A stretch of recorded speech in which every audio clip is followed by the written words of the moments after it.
प्रश्नावली 3.2 प्रश्न संख्या 1। निम्न समस्याओं में रैखिक समीकरणों के युग्म बनाइए और उनके ग्राफीय विधि से हल ज्ञात कीजिए। आपको एक समीकरण बनाना है, उसके बाद ग्राफ बनाकर दिखाना है। वीडियो के एंड तक बने रहिएगा। पहला का पहला पढ़ लेते हैं। कक्षा 10 के 10 विद्यार्थियों ने एक गणित की पहली प्रतियोगिता में भाग लिया। ठीक है। यदि लड़कियों की संख्या लड़कों की संख्या से 4 अधिक हो तो प्रतियोगिता में भाग लिए लड़कों और लड़कियों की संख्या ज्ञात कीजिए। एक बार अच्छे से आप प्रश्न को देख लीजिए, उसके बाद प्रश्न हट जाएगा जैसा कि आप यहाँ पे देख पा रहे हैं। तो चलिए बनाते हैं।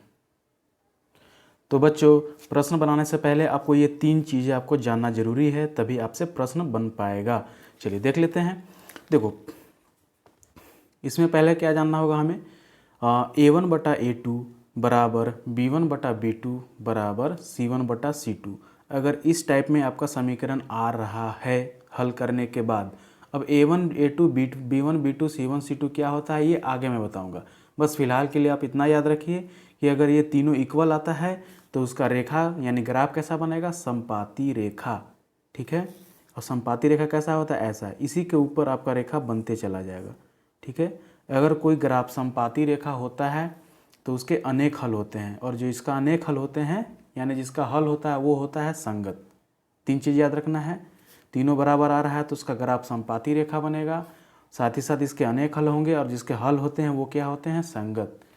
दूसरा देख लीजिए, A1/A2 बराबर नहीं है B1/B2। अगर इस तरीके से आता है A1 A2 B1 B2, आगे मैं बताऊँगा कहाँ से आया। फिलहाल के लिए आप इतना याद रखिए। अगर A1/A2 बराबर नहीं है B1/B2 तो इसका ग्राफ कैसा बनेगा बच्चों, प्रतिच्छेदी रेखा। प्रतिच्छेदी रेखा क्या होता है, देखो, एक रेखा ऐसे गया है, एक रेखा ऐसे गया है और इस बिंदु पे कटा है यानी प्रतिच्छेद हुआ है। ठीक है। तो ये हो गया प्रतिच्छेदी रेखा। तो प्रतिच्छेदी रेखा का क्या होता है, सिर्फ और सिर्फ एक हल होते हैं, और जिसका हल होते हैं वो क्या होता है, संगत। 2 पॉइंट क्लियर है। तीसरा देख लीजिए, लास्ट, A1/A2 बराबर B1/B2 बराबर नहीं है C1/C2। अगर ये कंडीशन आ रहा है तो आपका ग्राफ कैसा होगा बच्चों, समांतर रेखा। समांतर रेखा ऐसा होता है, रेल का पटरी देखो ना, समांतर चला जाएगा और ये दोनों के बीच की दूरी बराबर होता है, ऊपर नीचे। ठीक है। और जिसका समांतर रेखा ग्राफ बनता है उसका हल नहीं होता है, और जिसका हल नहीं होता है बच्चों वो हो जाएगा असंगत। आशा करता हूँ बच्चों समझ में आ गया होगा। तो चलिए प्रश्न संख्या पहला का पहला। तो प्रश्न जैसा कि आप देख लिए थे वहाँ पे, तो यहाँ पे दिया हुआ था, एक बार प्रश्न पढ़ते जाऊँगा और बनाते जाऊँगा। कक्षा 10 में 10 विद्यार्थियों ने एक प्रतियोगिता में भाग लिया। अच्छा, इसमें लड़का और लड़की का बात हुआ था बच्चों, तो हमें मानना होगा। माना कि लड़कों की संख्या, मुझे तो पता नहीं है, टोटल पता है। माना कि लड़कों की संख्या, माना कि लड़कों की संख्या X मान लेते हैं, और माना कि लड़की की संख्या क्या हो जाएगा बच्चों, Y मान लेते हैं। यहाँ तक तो लिख दिए। अब क्या करना है, प्रश्न के अनुसार या अकॉर्डिंग टू क्वेश्चन। ठीक है। कॉमा दे देंगे यहाँ। अब यहाँ पे दिया हुआ था कि लड़का और लड़की की कुल संख्या कितना दिया है बच्चों, कक्षा 10 में टोटल 10 दिया हुआ है। प्रश्न में आप देख पा रहे हैं। तो लड़का और लड़की मिलाकर टोटल 10 है, यानी कि लड़का की संख्या X है जोड़ लड़की की संख्या Y, दोनों किसके बराबर है, 10 के बराबर। बात खत्म। ये भी चैप्टर बहुत आसान है, ये समीकरण 1 हो जाएगा आपका। फिर देखते हैं कंडीशन नंबर 2। देखो यहाँ पे दिया हुआ है कि लड़कियों की संख्या लड़कों की संख्या से 4 अधिक है। मतलब लड़कियों की संख्या मतलब Y जो है लड़कों की संख्या यानी कि X इससे अधिक है, यानी कि लड़की ज़्यादा है। लड़की ज़्यादा है 4, तो क्या हो जाएगा बच्चों, लड़की में से लड़का घट जाएगा। देखो बड़ा किस कौन दिख रहा है, लड़की। तो Y माइनस X बराबर 4। क्लियर है ना। समीकरण 2 हो जाएगा।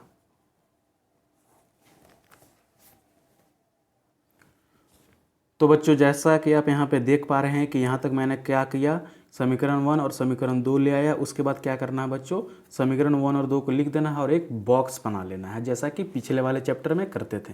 तो यहाँ पे मैंने बना लिया है। ठीक है। समीकरण 1 यहाँ से ये समीकरण दिख रहा है ना, यही वाला उतारे हैं यहाँ पे। समीकरण 2 यानी कि ये वाला यहाँ पे उतारे हैं, सेम है, देख लीजिए, कुछ अलग से नहीं है। और बस एक बॉक्स बना दिए हैं XY XY, ये आपको बॉक्स बनाना है। ठीक है, इतने साइज का। थोड़ा सा पेज को ऊपर करेंगे, लास्ट में पूरा दिखाएंगे सॉल्यूशन। वीडियो के एंड तक बने रहिएगा।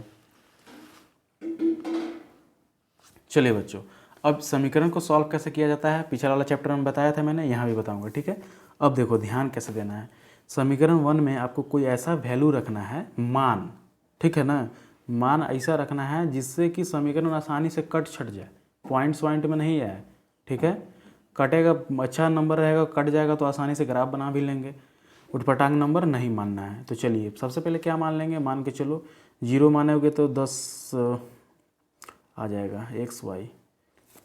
चलो कुछ भी मान लेते हैं, x मान के चलो 4 मान लेते हैं, x 4 मान लिए। अब इसमें बैठाएंगे, देखो x के जगह हम लिखेंगे 4 जोड़, कहाँ से जोड़, तो ई जोड़, और y को y ही कर देंगे, बराबर 10। इस समीकरण में बैठा है, कहीं से नहीं लाया है, कन्फ्यूज नहीं होना है। ये y को y यहाँ कर दो, बराबर 10 का 10 यहीं छोड़ दो, और ये प्लस का 4 को इधर भेज दो, माइनस का 4। प्लस में 4 है ना, बराबर के सेट जाएगा तो साइन बदल जाएगा, तो y बराबर 10 में से 4 जाएगा तो 6। तो जब x 4 माने थे तो y 6 आ गया। चलिए अब क्या मानोगे, मान के चलो y को 4 मान लो, अब तुम मान लिए। चलिए अब इसमें बैठाते हैं, तो x प्लस y के जगह 4 बराबर 10, x बराबर 10 माइनस 4, कोई दिक्कत, ऐसे ही किए, ये 4 को इधर भेज दिए, तो x बराबर हो जाएगा 6। कितना आ गया, 6। उसी प्रकार इसको भी सॉल्व करते हैं, कोई ऐसा मान मानना है जिससे कट छट जाए, ज़्यादा झंझट नहीं करना है। चलो x को 0 मान लो, तब कैसे बैठाएंगे, यहाँ देखो y यहाँ कर दिए, कहाँ से कर दिए, ये समीकरण y माइनस x कितना मान है 0, तो x की जगह 0 बराबर, अभी 4 का 4 यहीं कर देंगे, 0 को कहीं ले जाओ कोई मतलब नहीं है, 0 को छोड़ दो, सिर्फ y बराबर 4। ये भी क्लियर, x 0 माने तो y 4 आ गया। अब क्या करेंगे, x को मान के चलो तुम कितना मान लोगे, 2 3, चलो x को हम 2 मान लेते हैं, x को 2 मान लिए, ठीक है। अब इसको बैठाते हैं, तो y माइनस x के जगह 2 बराबर 4, तो y बराबर क्या हो जाएगा 4। तो कोई माइनस का 2 बराबर किस साइड जाएगा, तो प्लस का 2, तो y बराबर 6। तो जब x 2 माना तो y 6 आ गया। क्लियर है यहाँ तक। एक बार स्क्रीनशॉट ले लीजिए इसका। क्लियर है यहाँ तक। इसके बाद क्या करना है बच्चों, अब ग्राफ में दर्शा देना है। ग्राफ लेकर आता हूँ और उसमें मैं सिर्फ ये लिखूंगा, ये बॉक्स, ये दोनों, बाकी किसी का ज़रूरत नहीं है, बस ये बॉक्स का ज़रूरत है।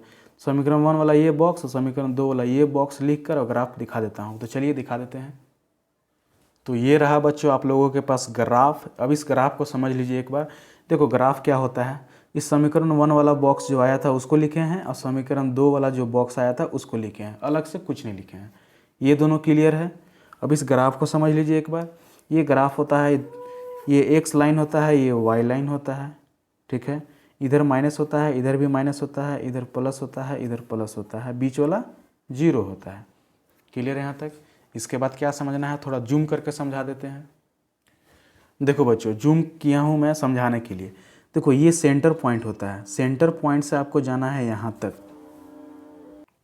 तो जब सेंटर पॉइंट से अगर हम 1 तक गए, यहाँ से यहाँ तक मैंने 1 माना है, उसके बाद यहाँ से यहाँ तक मैंने 2 माना है, यानी कि यहाँ से यहाँ तक गैप कितना है 1 का, यहाँ से यहाँ कितना गैप है तो 1 का, 2 3 4 5 6, यानी कि बीच वाला टोटल 1 का गैप है।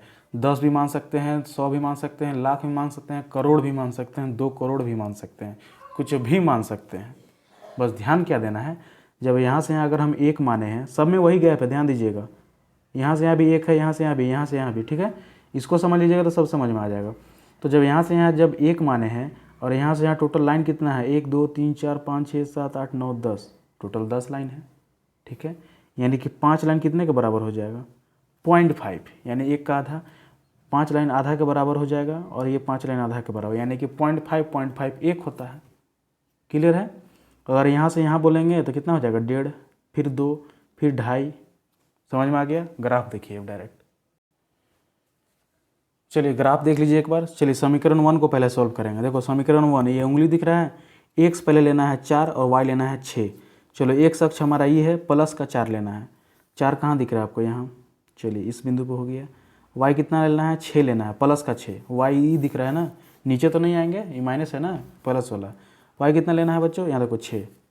चलो 6 हो गया, इसको मिला दो, फिलहाल के लिए छोड़ देते हैं, अभी नहीं मिलाते हैं। कैसे मिलाना है बताएंगे। तो ये आपका हो जाएगा, यहाँ से जाओगे तुम यहाँ और यहाँ से जाओगे तुम यहाँ, समझ गए ना। देखो ऐसे जा रहा है और ऐसे आ रहा है। एक बिंदु ये हो गया, क्या हो गया, 4 और 6, 4 और 6।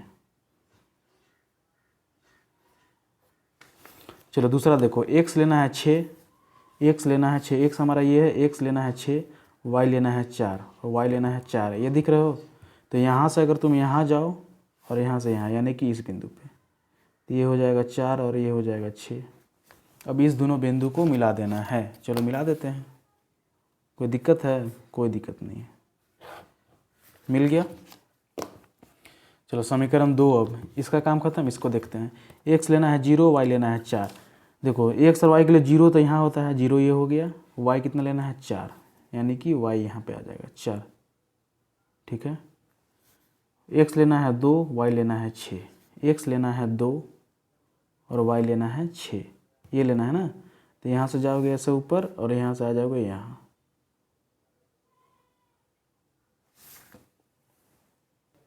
तो इसके बाद इसको हम मिला देंगे। देखो कौन सा बिंदु मिलाना है, ये और ये, तो इसको हम ऐसे मिलाएंगे।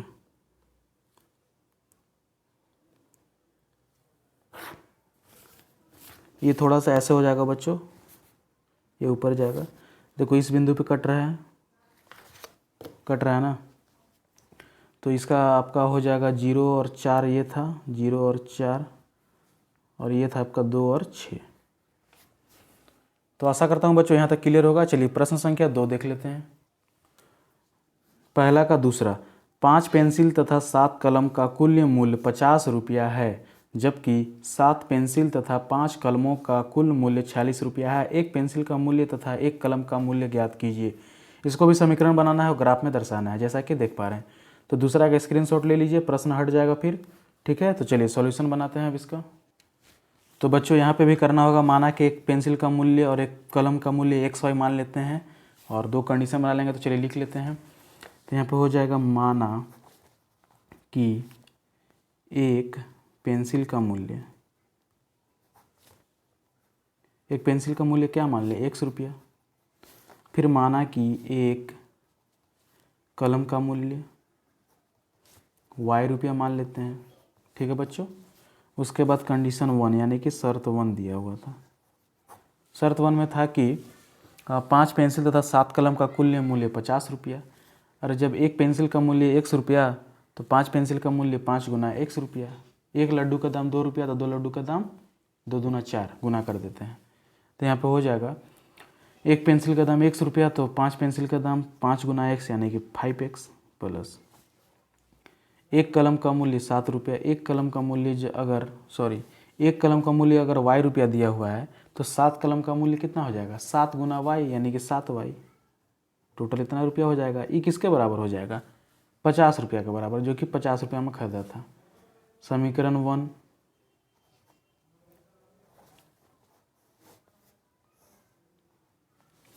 कंडीशन दूसरा, समझ में आ रहा ना बच्चों।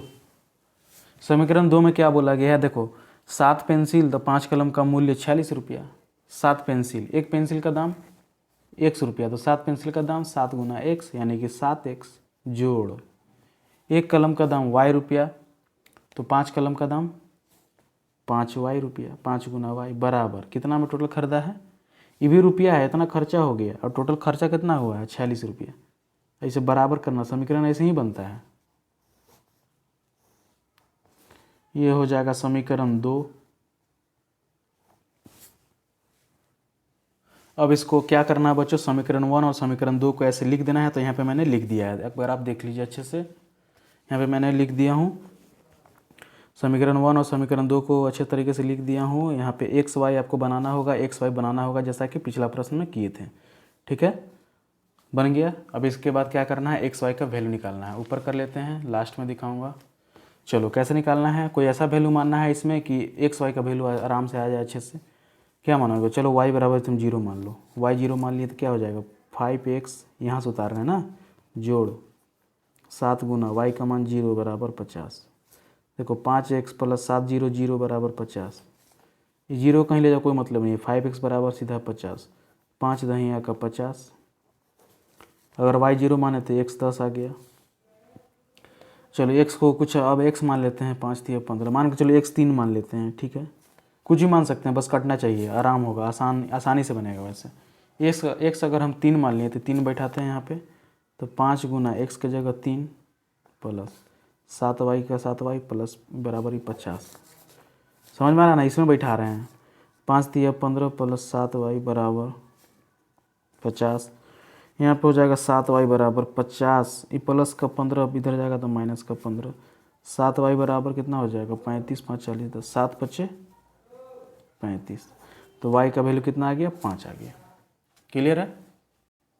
उसी प्रकार इसमें भी लेना है। मान के चलो x बराबर तुम 3 ले लो, x का वैल्यू तुम 3 ले लिया तो इसमें बैठाते हैं, तो 7 गुना x के जगह 3 प्लस 5y बराबर 46।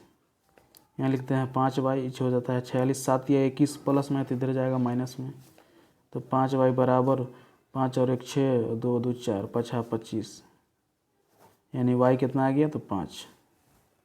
ठीक है। अब कितना मानोगे, मान के चलो y 5 दूना के 10 अगर इधर जोड़ेंगे तो हो जाएगा 48, 44, 43, 42। चलो मान के चलो y बराबर माइनस का 2। देखो वैल्यू कुछ ही मान सकते हो, माइनस प्लस अब मत पूछना कहाँ से आ गया। अरे हम कैलकुलेशन करके देख लिए हैं पहले ही इसको कि क्या कटेगा, ठीक है। तो आपको भी वैसा ही कैलकुलेशन करना है। 2 रख के देखो, 3 रख के देखो, समझ में आ जाएगा, ठीक है। अगर -2 रखेंगे तो आसानी से कट जाएगा। तो यहाँ पर हो जाएगा 7x प्लस 5 गुना y कितना है तो माइनस का 2 बराबर 46। देखो 7x हो गया प्लस माइनस माइनस हो गया, 5 दूना का 10, 46। यहाँ पे लिख दे रहा है ना 7x बराबर 46 में अगर पल माइनस का 10 इधर जाएगा तो 56 हो जाएगा, 7 8 56। x कितना आ गया 8।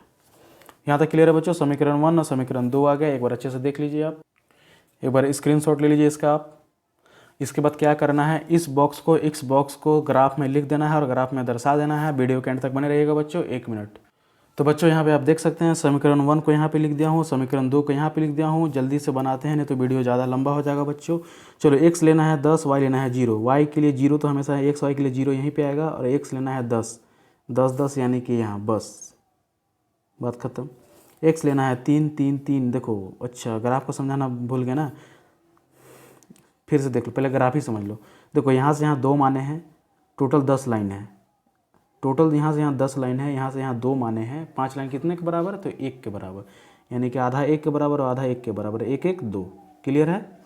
चलो x कितना लेना है 10, y लेना है 0। y लेना है 0 या x लेना है 0 तो यहीं होगा, और x लेना है 10 तो यहाँ पे आ जाएगा। उसके बाद लेना है y 5, y 5 लेना है, 4 यहाँ हो जाएगा। 5 लेने के लिए क्या बताए थे, 5 यहाँ पे आ जाएगा, 1 यहाँ ना हो जाएगा।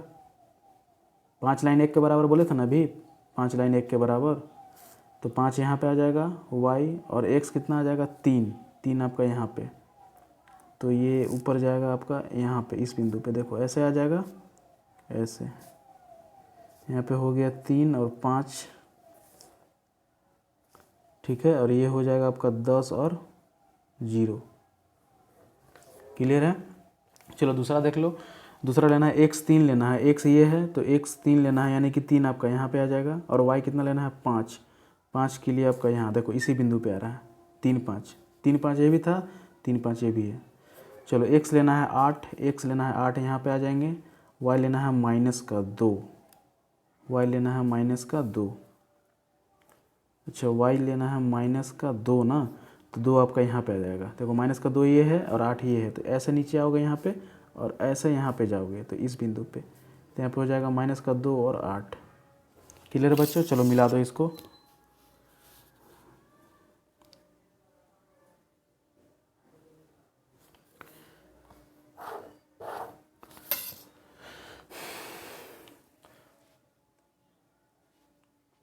आशा करता हूँ बच्चों आप लोगों को चैप्टर समझ में आया होगा। प्रश्न संख्या 2 और 3 की लिंक आपको डिस्क्रिप्शन बॉक्स में मिल जाएगी। वीडियो ज़्यादा लंबा होने के चलते इसको यहीं पे एंड करना पड़ रहा है। चैनल पर नए हैं तो चैनल को सब्सक्राइब कर लीजिएगा। Thank you.